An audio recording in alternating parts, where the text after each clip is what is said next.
الحمد لله رب العالمين والعاقبة للمتقين والصلاة والسلام على سيد الأنبياء والمرسلين. أما بعد، قال الله تبارك وتعالى في القرآن المجيد والفرقان الحميد: أعوذ بالله من الشيطان الرجيم، بسم الله الرحمن الرحيم. إن عدة الشهور عند الله 12 شهرا في كتاب الله يوم خلق السماوات والأرض منها 4 حرم ذلك الدين القيم. صدق اللہ العظیم. تمام تعریفیں اور حمد و ستائش اللہ سبحانہ و تعالی کے لیے ہے، جس کے قبضہ قدرت میں ہماری اور ہم سبوں کی زندگی اور موت ہے. اور درود و سلام ہو نبی رحمت صلی اللہ علیہ وسلم پر، جس کی زندگی کا لمحہ لمحہ ہم سبوں کے لیے اسوہ اور نمونہ ہے، طریقہ ہے.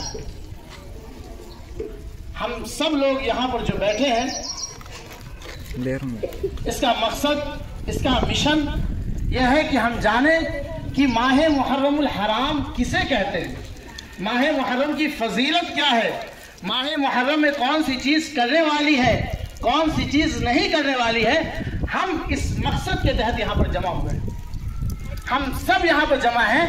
ہمیں معلوم ہے کہ ماہ محرم جو ہے اسلامی تاریخ کا پہلا مہینہ ہے، لیکن ہماری بے راہی کہہ لیجئے یا اندیکھا کہہ لیجئے کہ ہمیں یہ نہیں معلوم ہوگا کہ آج محرم کی کتنی تاریخ ہے. ہم نے ایک دم اسلامی کیلنڈر کو استعمال کرنا چھوڑ ہی دیا ہے.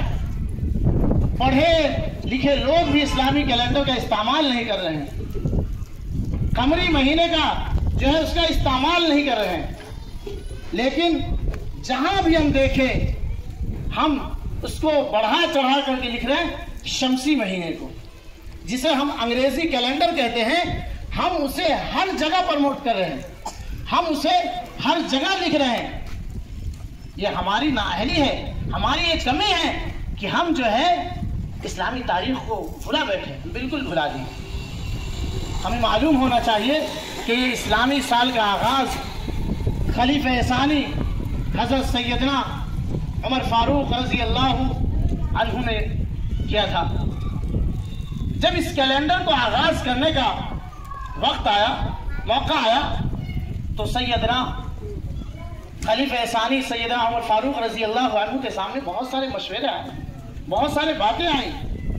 لیکن حضرت عمر فاروق رضی اللہ عنہ نے نبی پاک صلی اللہ علیہ وسلم کی ہجرت کو جو ہے اس کا آغاز کا وقت بنایا. اس کی بہت ساری جو ہے واقعات کتابوں میں بیان ہوتے ہیں کہ مکہ مکرمہ میں نبی اکرم صلی اللہ علیہ وسلم اور اسلام کو جو ہے سرے سے ختم کرنے کی سازشیں رچی جا رہی تھی. اسلام کو جڑ سے ختم کرنے کی کوشش ہو رہی تھی، اسلام کو جو ہے نیست و نابود کرنے کی کوشش ہو رہی تھی. لوگ جو ہے صحابہ کرام رضوان اللہ علیہم اجمعین کو پریشان کیا کرتے تھے راستے چلتے ہوئے. ایک رات نبی اکرم صلی اللہ علیہ وسلم کو قتل کرنے کی بھی سازش رچی گئی، لیکن آقا مدنی سرور کونین صلی اللہ علیہ وسلم جو ہے رات راتی ہجرت فرمائے اور غار سور میں جا کے پناہ لیے. پھر وہاں سے جو ہے 3 دن بعد مدینہ منورہ کے لیے روانہ ہوئے. تو بہت ساری مشکلوں کا سامنا نبی اکرم صلی اللہ علیہ وسلم اور آپ کے صحابہ کرام رضوان اللہ علیہم اجمعین کو جو ہے مکہ مکرمہ میں کرنا پڑا. ہمیں معلوم ہونا چاہیے. لیکن جب نبی پاک صلی اللہ علیہ وسلم مدینہ گئے، اس وقت جو ہے والہانہ استقبال ہوا نبی اکرم صلی اللہ علیہ وسلم کا. ایک دم لڑکیاں جو ہے چھوٹی چھوٹی بچیاں چھتوں پر چڑھ کر کے استقبال کر رہی تھی اور کہہ رہی تھی طلع البدر علینا. یہ نبی پاک صلی اللہ علیہ وسلم کا استقبال تھا. اس کے بعد جب صحابہ کرام وہاں گئے تو انصار جو تھے وہ مہاجرین کو اپنا 2 گھر ہے تو 1 گھر دے دیے. کسی کے پاس 2 بیویاں تھی، 1 بیویاں دے دی طلاق دے کر کے. کسی کے پاس جائیداد ہے تو جائیداد میں ان کو حصہ دے دیا. یہ تھی مدینہ والوں کہ جو ہے والہانہ استقبال نبی اکرم صلی اللہ علیہ وسلم کی اور صحابہ کرام رضوان اللہ علیہ اجمعین کی. تو یہاں تکلیف، وہاں جو ہے ایک دم پرسکون ماحول. تو وہاں سے اسلام جو ہے پھلنے پھولنے لگا. وہاں سے اسلام جو ہے مدینہ منورہ سے ہجرت کرنے کے بعد سے اسلام جو ہے پھلنے پھولنے لگا. اس میں جو ہے بہت ساری شاخیں آنے لگی اور جگہ جگہ جو ہے اس کا پیڑ پودا پہنچ گیا. اس وجہ سے جو ہے حضرت سیدہ عمر فاروق رضی اللہ عنہ نے ہجرت کو اس کا آغاز کے طور پر بنایا. یہ اسلامی کیلنڈر کی بات ہے. اب ہم آتے ہیں کہ نبی اکرم صلی اللہ علیہ وسلم کے دور کے بعد پہلا دور آیا خلیفہ اول حضرت ابو بکر صدیق رضی اللہ عنہ کا. دوسرا دور خلیفہ ثانی حضرت عمر فاروق رضی اللہ عنہ کا. تیسرا دور حضرت عثمان غنی رضی اللہ عنہ کا. اور چوتھا دور جو ہے حضرت علی رضی اللہ عنہ کا. یہ 4 خلیفہ جو ہے بہت اچھے سے حکومت سنبھالے اور تمام چیزیں اسلام جو ہے پھیل رہا تھا. اللہ کا جو ہے حکم نافذ ہو رہا تھا زمین پر. نبی اکرم صلی اللہ علیہ وسلم کے جتنے فرمان ہیں تمام چیز جو ہے صحیح چل رہے تھے. لیکن اس کے بعد حضرت علی کریم اللہ وجہہ کے بعد جو ہے اب وقت آیا کہ خلافت کا دور ختم ہوا. اب ملوکیت کا دور آیا. اب ملوکیت کا دور آیا. ملوکیت مینس بادشاہت. اب ہم جو کہیں گے وہ ماننا ہوگا. اس وقت جو ہے نبی اکرم صلی اللہ علیہ وسلم کا طریقہ چلتا تھا لیکن اب ہم بادشاہ بنے ہیں. ہم کہیں گے یہاں رکنا ہے تو رکنا ہے. یہ بیت المال ہمارا ہے تو ہمارا ہے. بیت المال کا پیسہ جو ہے زکوٰۃ کا پیسہ جو ہے وہ کہاں جمع ہونا ہے, کہاں خرچ کرنا ہے, اس کا جو ہے کوئی حساب کتاب بادشاہت میں نہیں بلکہ بادشاہ کی مرضی. یہ مال بادشاہ کا, یہ مال بادشاہ کا. ایسا ہو گیا تھا. سب چیز تہس نہس ہو گئی. حضرت سیدنا امام حسین رضی اللہ عنہ کو یہ چیز گوارا نہیں تھی کہ نبی اکرم صلی اللہ علیہ وسلم, اور سب سے بڑی چیز درپیش یہ تھی کہ حضرت سیدنا امام حسین رضی اللہ عنہ دیکھ رہے اپنے آنکھوں سے کہ کس طریقے سے اللہ کا قانون, اللہ کا ضابطہ کس طریقے سے توڑا جا رہا ہے, کس طریقے سے جو ہے اللہ کی زمین پر اللہ کی جو ہے روگردانی ہو رہی ہے, اللہ کی نافرمانی ہو رہی ہے, اللہ کی نافرمانی کو جو ہے پروموٹ کیا جا رہا ہے. تو یزید یہ کام کر رہے تھے اور یہ چیز جو ہے حضرت امام حسین سیدنا امام حسین رضی اللہ عنہ کو گوارا نہیں ہوئی. یزیدیوں نے حضرت امام حسین رضی اللہ عنہ کو خط لکھا, بلایا اور بلانے کے بعد جو ہے اس کے ساتھ نہ ہونے والے واقعات ان کے ساتھ پیش آئے. آج ہم دیکھ لیں اس چیز کو, ذرا غور سے دیکھیے کہ آپ 10ویں محرم کو ہم کیا کر رہے ہیں. ہم کیا کر رہے ہیں 10ویں محرم؟ تعزیہ داری کر رہے ہیں. کہیں ہم حضرت امام حسین کی شبی بنا کر اس پر جو ہے لڈو چڑھا رہے ہیں, چڑھاوا چڑھا رہے ہیں ان کا, اور نماز چھوڑ کر کے باضابطہ روڈوں پر ہم ٹہل رہے ہیں, جگہ جگہ سبیلے لگا رہے ہیں, لوگوں کو دودھ پانی شربت پلا رہے ہیں. تمام چیزیں ہو رہی ہے. کہنے کا مطلب یہ ہے, سمجھنے کی بات یہ ہے کہ سرور کونین صلی اللہ علیہ وسلم کی جو نواسط ہے, نواسط رسول سیدنا امام حسین رضی اللہ عنہ, وہ جو ہے نماز نہیں چھوڑے تھے. ہم نماز کو چھوڑ کر کے روڈوں پر ٹہل رہے ہیں. جتنے لوگ نعرہ بازی کرتے ہیں, جتنے لوگ جو ہے چیخ پکار کرتے ہیں, لہب و لعب کے کام کرتے ہیں روڈ پر, آپ اس سے جا کر کے پوچھئے کہ آپ نے فجر کی نماز پڑھی؟ فوراً جواب آئے گا نہیں, فوراً جواب آئے گا نہیں. تو آپ کیسے حسینی ہیں؟ آپ تو یزیدی میں سے ہو گئے. آپ ڈھول تماشائی کر رہے ہیں, نماز چھوڑ کر لہب و لعب کر رہے ہیں. یہ سارے مشرکانہ کام ہیں.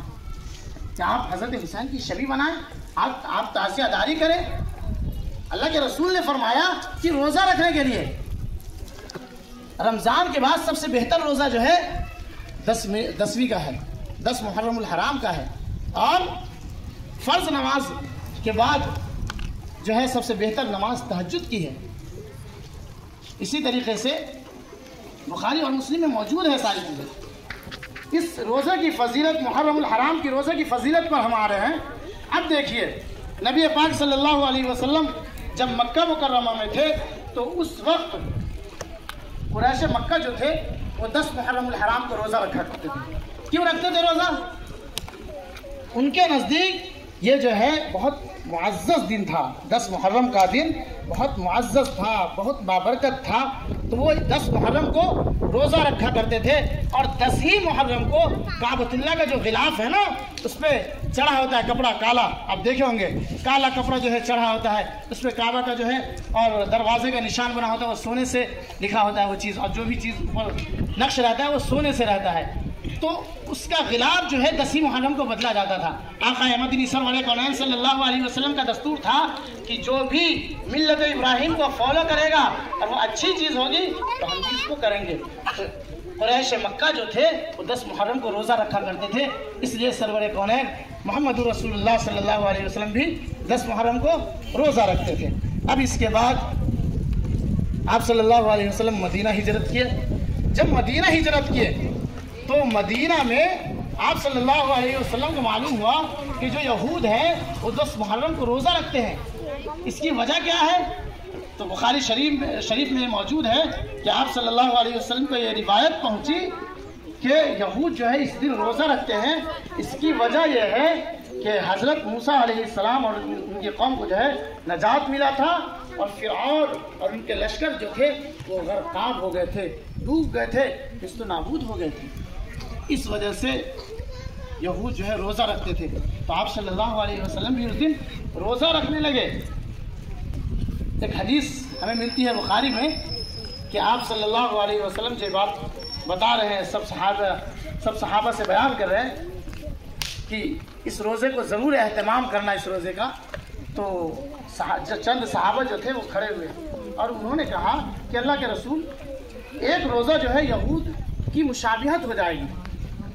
تو آپ صلی اللہ علیہ وسلم نے فرمایا اگلے سال سے انشاءاللہ 9ویں محرم کا بھی روزہ رکھیں گے، لیکن آپ صلی اللہ علیہ وسلم جو ہے اگلے سال 9ویں محرم کا بھی روزہ رکھیں گے، لیکن اگلے سال آپ صلی اللہ علیہ وسلم جو ہے دنیا سے پردہ فرما گئے۔ یہ روزہ کی بڑی فضیلت ہے۔